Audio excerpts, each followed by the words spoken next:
Olá pessoal, tudo bem? Eu sou o pastor Giovanni, eu tenho uma palavra de Deus para o seu coração. Se você ainda não segue o nosso canal, clica aqui no sininho, dê um joinha no final, faça seus comentários e siga o nosso canal.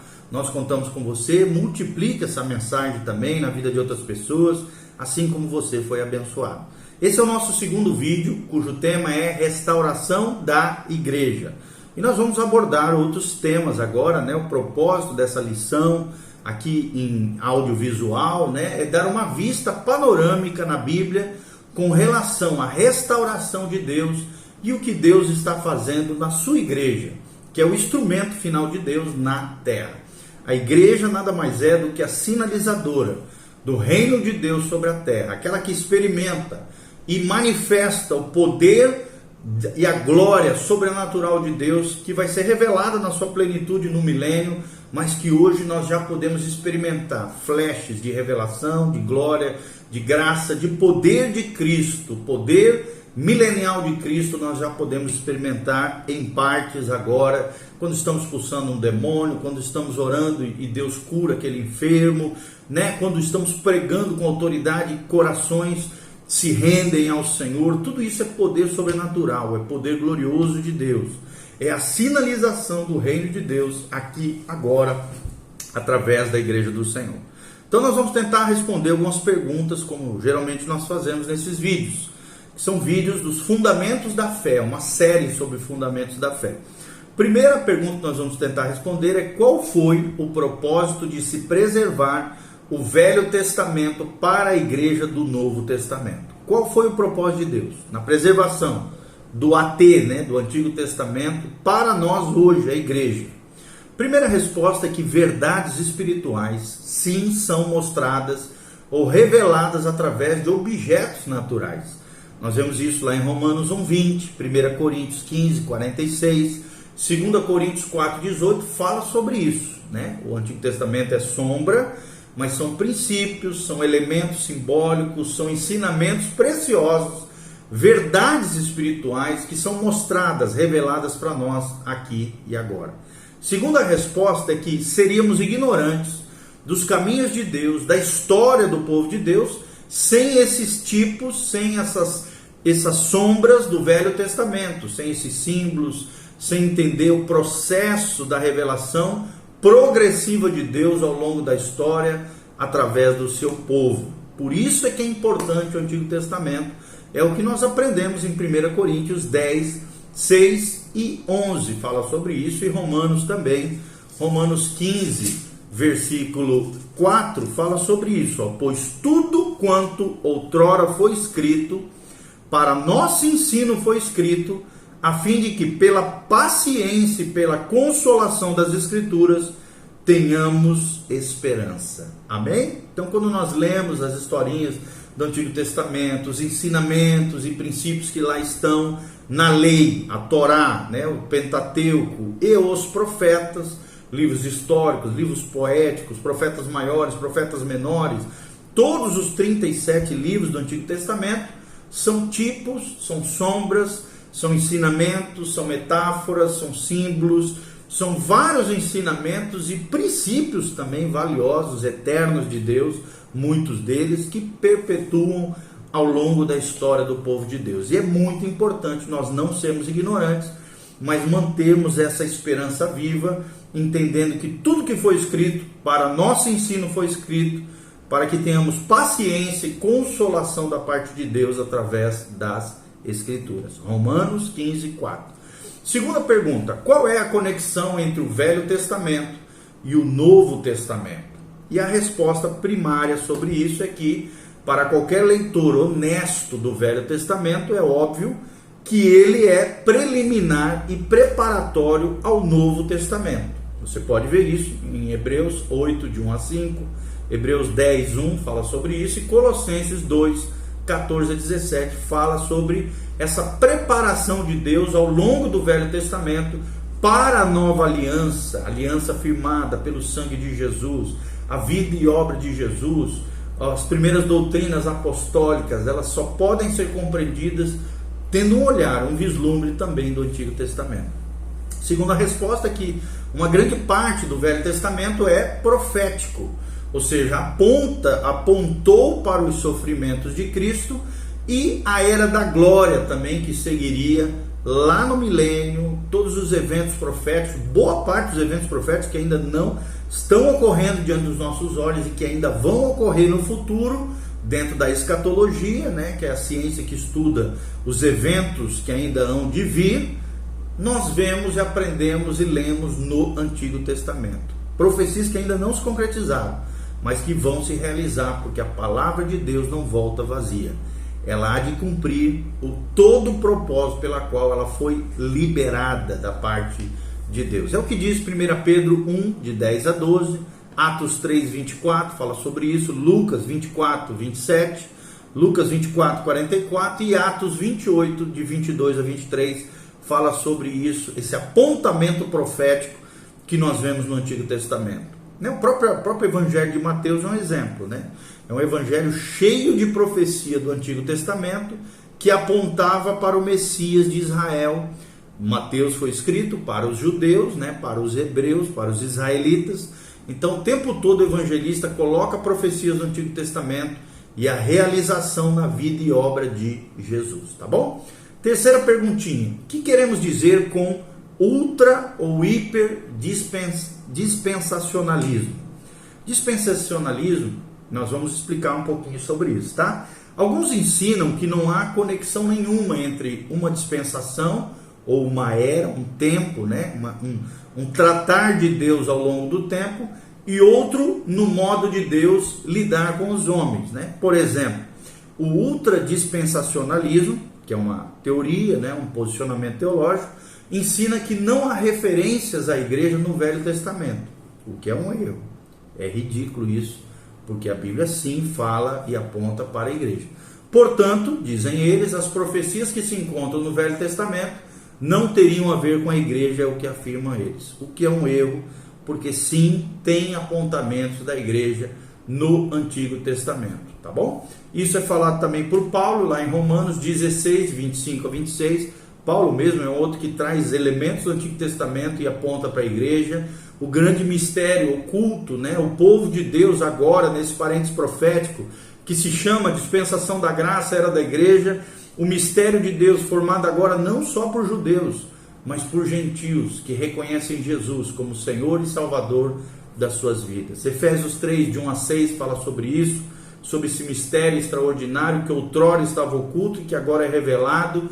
Hebreus 11, 40 também fala sobre isso que nós estamos falando, tá bom?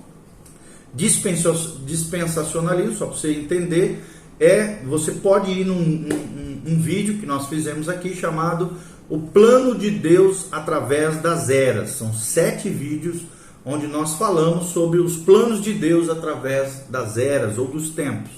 E esse é o significado da palavra dispensacionalismo. É uma teoria, é um posicionamento teológico que nós temos de que Deus trabalha de diferentes maneiras em diferentes períodos de tempo ou eras, né? O trato de Deus, a revelação de Deus é progressiva. Deus vai se revelando de maneira diferente ao longo de diferentes eras, e é sobre isso que nós falamos nesse vídeo que nós estamos mencionando sobre o dispensacionalismo, tá bom?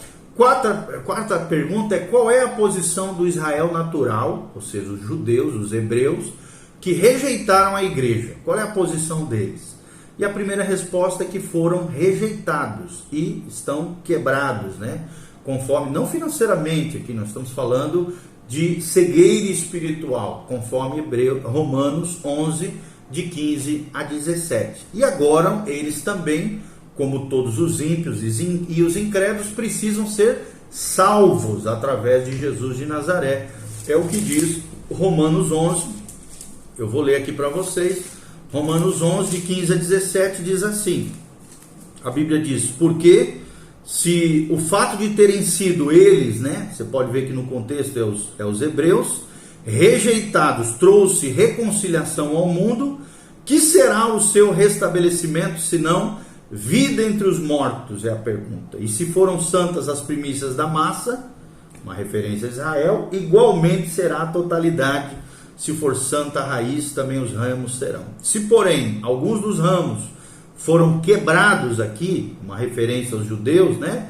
E tu, sendo oliveira braba, ou seja, a igreja, fostes enxertado, né? Os gentios foram enxertados no meio deles e te tornastes participante da raiz e da seiva da oliveira, não te glorie contra os ramos. Porém, se te gloriares, sabe que não és tu que sustenta a raiz, mas a raiz que sustenta a ti. Amém? Então é um trecho aqui teológico, complexo, mas fala sobre isso que nós estamos dizendo. Eles foram rejeitados porque endureceram o coração, uma espécie de cegueira espiritual está hoje sobre eles, foram quebrados, como diz aqui em Romanos 11, de 15 a 17, e agora precisam ser salvos, é o que menciona Romanos 10, capítulo 1. A Bíblia diz: irmãos, a boa vontade do meu coração e a minha súplica a Deus, diz Paulo aqui, a favor deles, ou seja, dos israelitas, são para que sejam salvos, porque lhes dou testemunho de que eles têm zelo por Deus, porém não com entendimento. Porquanto, desconhecendo a justiça de Deus e procurando estabelecer a sua própria justiça, né, baseado na lei, nas boas obras, não se sujeitaram ao que vem de Deus, o Cristo. Porque o fim da lei é Cristo, para a justiça de todo aquele que crê. Ou seja, eles, os judeus, os israelitas, precisam reconhecer que Jesus é o Senhor. Que Jesus é o Messias, é o Messias Hamashia, o Messias prometido de Israel. Romanos 10, de 1 a 4, que eu acabei de ler para vocês, tá? Quinta perguntinha: o que o crente gentil, nós, que não somos judeus, por descendência, faz parte da comunidade de Israel? O crente gentil faz parte da comunidade de Israel, entre aspas, né, essa terminologia bíblica? E nós lemos aqui em Romanos que sim, a oliveira representa o povo de Deus, o povo de Israel, juntamente com os gentios, o verdadeiro remanescente de Israel, e os gentios que foram regenerados fazem parte desse que a Bíblia chama de comunidade de Israel ou Israel de Deus. Efésios 2, de 10 a 22, fala sobre isso. Efésios 3, de 1 a 6, de novo fala sobre esse mistério que outrora estava oculto. E Gálatas 6, 16 e Romanos 11, 17 fala sobre isso. Eu li já para vocês, tá bom? Sexta perguntinha: quantos povos de Deus há? E a Bíblia Sagrada responde isso: há um só corpo. É o que diz Efésios 3, 6. Um só Deus, um só Espírito, um só batismo. Efésios 3, 6. 1 Coríntios 12, 13 também fala sobre isso. E Efésios 4, de 1 a 3, também fala sobre esse único corpo, o corpo de Cristo, o povo do Senhor, mencionado na palavra de Deus. E a segunda resposta é que o verdadeiro judeu, ele é identificado na Bíblia como um remanescente fiel, conforme Romanos 2, de 28 a 29, Apocalipse 2, 9 faz uma referência sobre isso, Romanos 9, de 6 a 8, Gálatas 3, 23, Filipenses 2, de 2 a 3 e João 8, 39 a 44, fala sobre esses verdadeiros judeus, esse verdadeiro remanescente fiel que tem ao longo de toda a história do povo de Deus. Sétima pergunta: qual é o ensino da igreja a respeito da restauração do judeu natural? E a resposta é que a Bíblia ensina que haverá sim uma restauração espiritual de Israel por um derramamento do Espírito Santo sob a nova aliança, no final da tribulação, antes da segunda vinda de Cristo. Bem nesse momento tremendo haverá um grande avivamento sobre Israel, e na tribulação também haverá a pregação do Evangelho do Reino pelos 144 mil selados e os gentios que se converterão nesse período profético. Então, não é uma restauração do ritualismo da aliança mosaica, mas sim uma restauração do povo de Deus através de um derramar do Espírito Santo. É o que menciona Joel 2, 28 a 32 e Atos também 2, 17, fala um pouquinho sobre isso. Romanos 10 também 1, Romanos 10, de 9 a 13, fala sobre isso, e Romanos 11, 23 a 26 também fala sobre esse assunto. Atos também 16, 31 fala sobre esse assunto também. Eu vou ler Joel 2, 28, para vocês verem o que diz. A Bíblia diz: e acontecerá depois que derramarei o meu espírito sobre toda a carne. Onde é que vai acontecer isso? Na adentrada de Cristo, né? Na segunda vinda de Cristo, e em todo o milênio nós veremos esse derramar do Espírito Santo sobre toda a carne. Vossos filhos e vossas filhas profetizarão, vossos velhos sonharão, vossos jovens terão visões, e até sobre os servos e sobre as servas derramarei o meu espírito naqueles dias. E aí você vai ver que aqui está falando da tribulação, porque ele diz: mostrarei prodígios no céu e na terra, sangue, fogo e colunas de fumaça. Isso aqui só pode ser a tribulação. O sol se converterá em trevas, a lua em sangue, antes que venha o grande e terrível dia do Senhor. E acontecerá que todo aquele que invocar o nome do Senhor será salvo.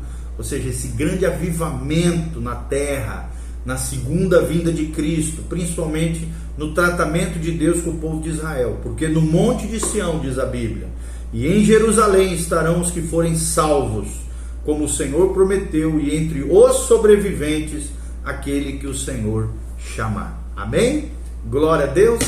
Nós estaremos voltando com Cristo dos céus, em glória, Cristo com seu cavalo branco, né, da sua boca, uma espada afiada com fogo, né, destruindo os seus inimigos, e ele voltando com miríades de anjos, diz a Bíblia, e juntamente com a sua noiva adornado, o corpo de Cristo, a igreja do Senhor, que foi arrebatada e que foi ressuscitada no início da tribulação, ou no meio da tribulação. Nós cremos que provavelmente tomar a Deus no início da tribulação, tá bom? É a visão, perspectiva escatológica pré-tribulacionista, essa que nós estamos falando aqui, tá bom? Continuando aqui sobre a restauração da igreja, então são todos esses eventos que nós estamos falando, tá? De maneira resumida, né? Nós temos todo um gráfico aqui. Nós vemos Adão, né? O Israel natural. Aí nós vemos o mundo gentil, pagão, que é a era da igreja que nós estamos vivenciando agora, né? Nós vemos a restauração da igreja depois de passar, né, das eras obscuras, da Idade Média, da apostasia dos dias de hoje que nós estamos vivendo, a operação do erro. Deus levantando um Israel espiritual, um Israel de Deus. E aí então um grande evento chamado arrebatamento da igreja, né? E nesse arrebatamento também a ressurreição dos santos da era da igreja, tá bom? E a restauração, obviamente, plena de todas as coisas, ocorrerá no milênio e no reino eterno de Deus, que se juntará, fundirá, após uma purificação sobre a terra, o reino teocrático de Cristo, o milênio dos 1000 anos, se fundirá então na descida da Nova Jerusalém, da cidade celestial, com o reino eterno de Deus, num reino só, pleno, abundante, onde serão restauradas todas as coisas sobre a terra. Glória a Deus, Maranata, ora vem, Senhor Jesus. Amém? Então esperamos de alguma maneira trazer luz, entendimento, revelação, profecia para você. Você vê que nós estamos trazendo várias referências bíblicas, não dá tempo de a gente ler aqui todas as referências, mas assista de novo esse vídeo, pega um papel, uma caneta, faça os seus apontamentos, as suas anotações, e você vai ver que aquilo que nós afirmamos aqui tem respaldo escriturístico na Bíblia Sagrada, e você vai crescendo, florescendo, aprendendo mais e amadurecendo no Senhor, tá bom? Um abraço, um beijo do pastor Giovanni. Lembre-se, Deus está chamando a sua igreja, a sua noiva, a restauração de verdades essenciais encontradas na palavra de Deus, no modelo da igreja primitiva, e também que essas verdades eternas de Deus, esses princípios encontrados tanto no Antigo Testamento como principalmente no Novo Testamento, precisam ser aplicados hoje, aqui, agora, na nossa vida. Não adianta você dizer: eu acredito em Deus, eu creio em Deus, e fazer tudo errado na sua vida. Você tem que crer e tem que obedecer. É igual um passarinho com 2 asas. Se você só crer sem obedecer, o passarinho vai cair, vai morrer, vai falecer. Se você só obedecer e não crer, você vai confiar nas suas obras, seu coração vai estar errado e não vai estar confiando na obra de Deus, na fé em Cristo, na obra vicária de Jesus na cruz do Calvário. Então você precisa crer confiar mediante a fé, né? Crer aqui, fala de fé, e obedecer. As duas asas que levam eu e você a lugares mais altos, a maturidade espiritual, ao crescimento em Deus, a vida eterna e a salvação que Jesus tem para nós. Amém?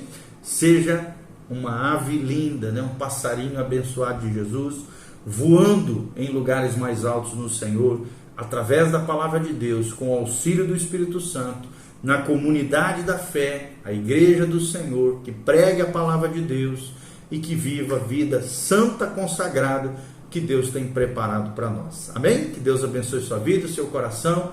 Se você quiser semear nos nossos ministérios, aqui tem como você fazer isso. Também tem as nossas redes sociais aqui para você também. E que Deus abençoe a sua vida, o seu coração, sua família. Continue conosco, graça e paz, louvado seja o nome do Senhor. Amém.